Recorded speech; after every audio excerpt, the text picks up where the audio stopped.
ఇవాళ ఆయన ఏదో అక్కడ నేనేదో బిల్డప్ చేస్తాను. ముందు ఉస్మానియా యూనివర్సిటీ అక్కడ ఉండేటువంటి విద్యార్థులకు, ఉద్యోగులకు, నిరుద్యోగులకు సూటిగా సమాధానం చెప్పు. నీ ఏటా ఇస్తామన్న 2 లక్షల ఉద్యోగాలు మొదటి సంవత్సరం ఏమైనాయి, ఎప్పట్లోగా ఇస్తావో సూటిగా చెప్పు. నిరుద్యోగ భృతి ఎప్పటి వరకు ఇస్తావో చెప్పు.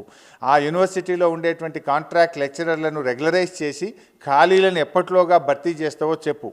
ఇవాళ ఉస్మానియా యూనివర్సిటీని నువ్వేదో చేస్తున్నా అని చెప్పి 2 ఏళ్ళ నీకు పట్టింది.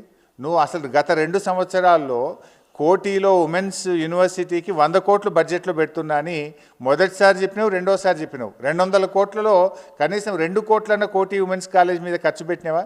అంటే ప్రకటనలకు, అసెంబ్లీలో స్టేట్మెంట్లకు మాత్రమే పరిమితమైనది తప్ప కోటి ఉమెన్స్ కాలేజీలో ఇస్తున్న 200 కోట్లలో ఎంత ఖర్చు పెట్టినావో వైట్ పేపర్ రిలీజ్ చేయి.